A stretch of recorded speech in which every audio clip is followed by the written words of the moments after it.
Le président de la République décide d'un engagement par rapport à un effet qu'il souhaite obtenir sur le terrain, et il prend sa décision à l'occasion d'une réunion de ce que l'on appelle le Conseil de défense ou le Conseil restreint de défense, au cours duquel l'ensemble des parties prenantes dans la gestion d'une crise est en mesure d'expliquer les différentes options qui peuvent être proposées pour contribuer au règlement de la crise, quel qu'en soit le domaine. Il y a donc autour de la table, au-delà des personnalités politiques, le chef d'état-major des armées, qui est le commandant opérationnel des forces armées françaises, également le directeur général de la sécurité extérieure, qui donc apporte son point de vue et son avis à la fois dans le domaine du renseignement, mais également sur l'éventuel emploi d'unités clandestines.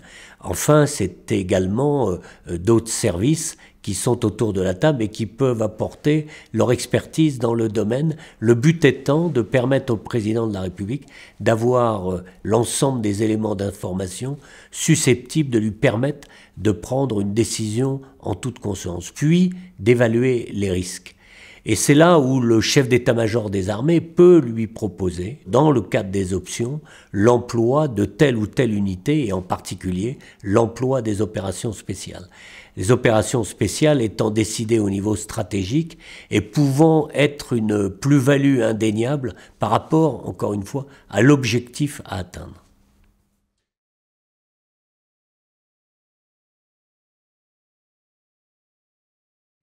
Chef de l'état-major particulier est un officier général qui est choisi pour son expérience et qui a pour objectif de renseigner le président de la République et d'aider le président de la République dans l'exercice de ses responsabilités de chef des armées. Il est un peu l'interprète des souhaits du chef d'état-major des armées par rapport à l'objectif que souhaite atteindre le président de la République. Et inversement, il exprime en termes militaires les objectifs politiques que le président de la République s'est fixés. Le but, c'est de s'assurer que le SEMA a tous les éléments pour présenter des options devant le président de la République et qu'il est parfaitement conscient de ce que le président de la République recherche comme effet à obtenir sur le terrain. Derrière toute décision, il y a une prise de risque. Et pour un président de la République, ce qui est important, c'est de pouvoir avoir une photographie la plus précise possible des conséquences de la décision qu'il va le prendre. Si j'engage telle force à tel moment, à tel endroit sur le terrain, quelles sont éventuellement les conséquences que je pourrais en tirer. Et les forces spéciales sont entraînées précisément pour être capables d'intervenir sur le terrain de façon très confidentielle.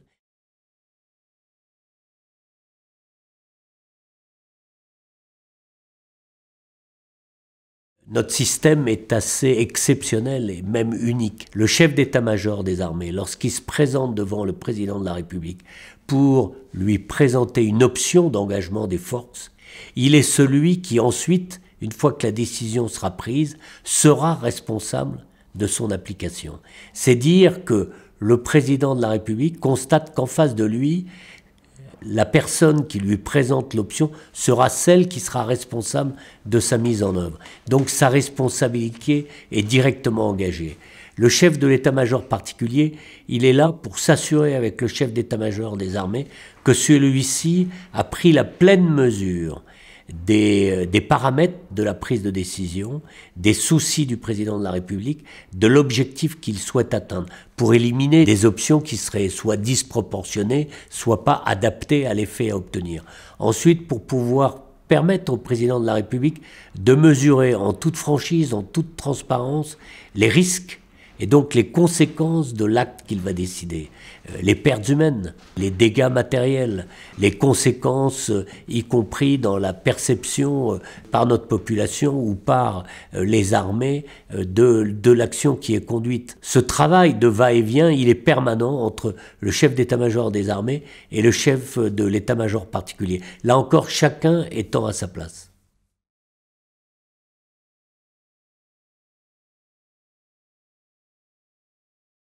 Le chef d'état-major des armées est celui qui exerce le commandement opérationnel de l'ensemble des opérations et donc aussi des opérations spéciales. Il peut déléguer à un contrôleur opérationnel dans le cadre des forces spéciales, généralement le général qui commande les opérations spéciales, le contrôle opérationnel des opérations et des moyens qui lui sont dédiés. Ce n'est pas quelque chose qui est différent du reste des armées.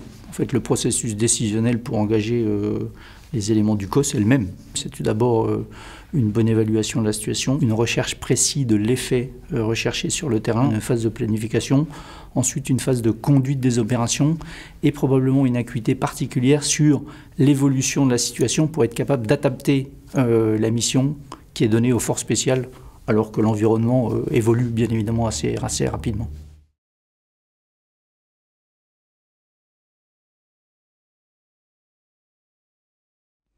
Vers le bas, c'est avec les opérateurs, lorsqu'on a reçu l'opération, lorsqu'on dit tiens, on sait que le chef d'état-major des armées est intéressé, il a un objectif à atteindre, nous, on doit être en mesure de lui proposer une solution. On lui dit on sait faire, on ne sait pas faire. Et donc, on va planifier avec les unités pour voir un petit peu ce qu'on pourrait faire de bien pour atteindre cet objectif. Et après, on va avoir tourné vers le haut, donc vers le CEMA, on va lui dire ben voilà comment on imagine l'opération, voilà les moyens dont on va avoir besoin, qui appartiennent au COS ou pas au COS, hein, avec aussi éventuellement les services de renseignement, avec aussi des alliés, des autres nations. Et on va aider le chef d'état-major des armées à avoir les éléments pour pouvoir proposer cette solution-là aux autorités politiques. Ensuite vient le deuxième temps de la conduite. Là, on va dire les unités, on va les rassembler, on va les briefer, on va leur donner des règles d'engagement, on va leur dire quel effet on veut obtenir, quelles sont, je dirais, les limites droites et gauches de leur action, ce qu'on ne veut pas aussi. Une fois qu'ils ont bien compris les grandes lignes directrices de cette opération-là, eux, ils vont nous le décliner dans le détail, c'est leur travail. C'est pas au général de dire au fantassin s'il va passer à droite ou à gauche de l'arbre. C'est au chef de groupe. Et puis le chef de groupe lui-même, il a une certaine autonomie par rapport au chef de section, par rapport à l'équipe. Ils vont nous faire des expressions de besoin. Ils vont nous dire, mais moi, pour pouvoir faire ce que vous m'avez demandé, j'ai besoin de connaître ça, ça, ça et ça. Donc là, on se tourne vers les services de renseignement. Et eux, ils vont aller collecter les renseignements dont on a besoin. Et après, ils vont remonter, ils vont nous demander la validation du GECOS en disant, ben nous, voilà, vu ce que vous nous avez dit, les objectifs que vous nous avez fixés, le cadre, le scénario général d'emploi que vous nous avez imaginé, nous, l'idée de manœuvre, voilà comment on va la décliner et la mettre en œuvre. Et éventuellement, on va leur demander une répétition. C'est-à-dire qu'éventuellement, on va leur dire, ben maintenant, on va sur tel site, et vous allez nous jouer l'opération, et nous, on vous mettra des situations, on va tester la robustesse de votre scénario. Après, il y a tout le scénario de l'emploi des unités, suivant la sensibilité, suivant la nature de l'opération, eh bien, il y aura des phases sur lesquelles ils viendront m'appeler pour me demander un verre pour aller plus loin. Par exemple, une infiltration, après une phase d'observation, après une phase d'intervention, d'action, et puis après une phase de désengagement. Et au fur et à mesure, eh bien, ils peuvent soit demander un verre, ou si on suit les opérations, parce qu'on a des drones, parce qu'on a des comptes rendus, tant qu'on n'a pas mis un rouge, ils continuent la séquence. Voilà. Et puis, on a ce qu'on appelle les canaux conformes, c'est-à-dire qu'il peut se passer un incident ou quelque chose qu'on n'avait pas prévu. Et c'est là c'est la force des forces spéciales, c'est d'avoir cette agilité tactique. À ce moment-là, ils vont se réorganiser par rapport au scénario qu'on avait imaginé, en disant, ben maintenant, on bascule sur le scénario un tel, et puis hop, ils partent. Et ils continuent leur opération sur le nouveau scénario qu'on avait planifié.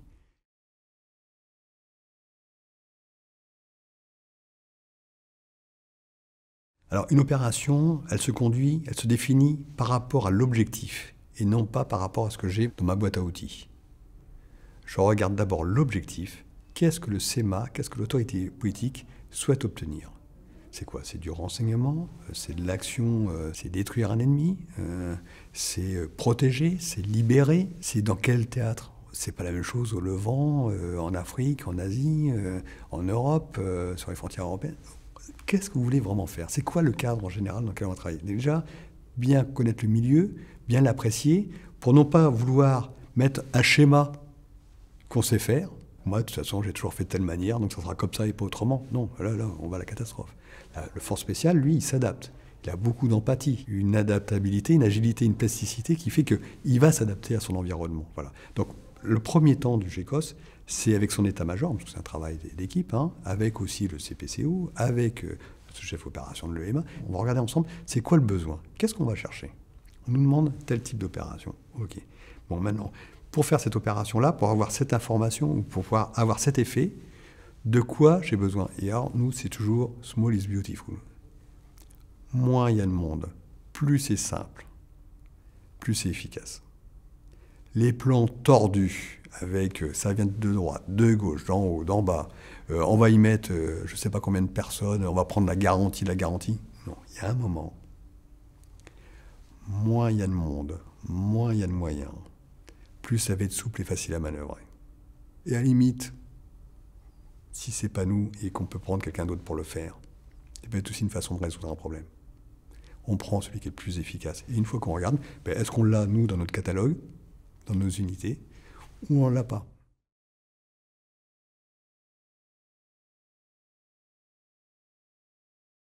Le commandant de la task force est le chef de l'entité, le chef dans la plénitude du commandement.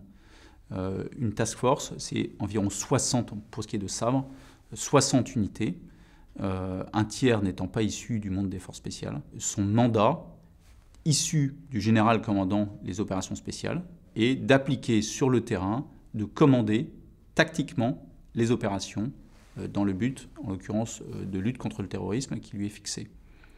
Et donc son premier rôle, c'est de concevoir et de commander des opérations validées par le général commandant les opérations spéciales.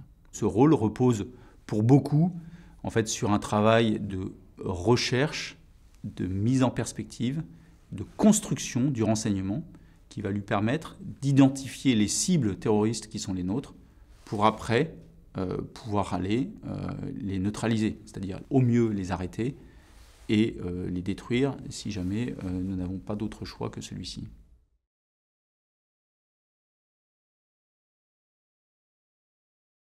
Alors c'est toute la beauté d'une task force, c'est que c'est un orchestre. Un orchestre où chacun connaît sa partition et où finalement le chef que je suis a une direction, un élan à donner, un cadrage. Mais finalement les choses fonctionnent parce qu'on se connaît, parce qu'on a derrière des régiments, des unités qui ont parfaitement préparé leurs gens et qui connaissent le boulot. En tant que commandant de la task force, j'ai à mes côtés le chef des opérations, qui est là mon chef d'orchestre finalement, qui lui va mener tout ça, la partie renseignement, son chef de la recherche renseignement, le chef de la conduite des opérations, le chef du CO, et puis une multitude d'acteurs. Et il n'y en a pas un qui est plus important que l'autre. Chacun a vraiment son rôle à jouer. Et c'est ensemble qu'on va réussir à faire ces opérations avec deux objectifs en fait. Le premier, fondamental, être là pour les copains qui sont sur le terrain. Nous, apporter toute notre plus-value pour que le chef de mission dispose de tous les renseignements, de l'appui tactique, du lien avec le drone, avec l'hélicoptère, la liaison éventuellement tout de suite avec le chef FAMA qui n'est pas très loin et qu'il va falloir qu'on trouve pour lui, parce qu'il en a besoin maintenant. Donc, premier objectif, on est tous orientés vers ça, aider, orienter, cadrer le travail de ceux qui sont sur le terrain. Ça, c'est notre priorité numéro 1. Et la deuxième, qui est complètement liée, c'est la réussite de la mission. La mission que nous a confiée le général commandant les opérations spéciales, qui lui est à 5000, 6000 km, qu'on n'a pas tous les 4 matins au téléphone. Moi, je vais appeler son représentant ou lui, éventuellement en direct, dès que j'ai besoin de leur rendre compte. C'est l'objectif de satisfaire ces impératifs, tout en étant là pour réussir la mission et préserver la vie de nos hommes, ceux qui sont sur le terrain, les vrais qui engagent.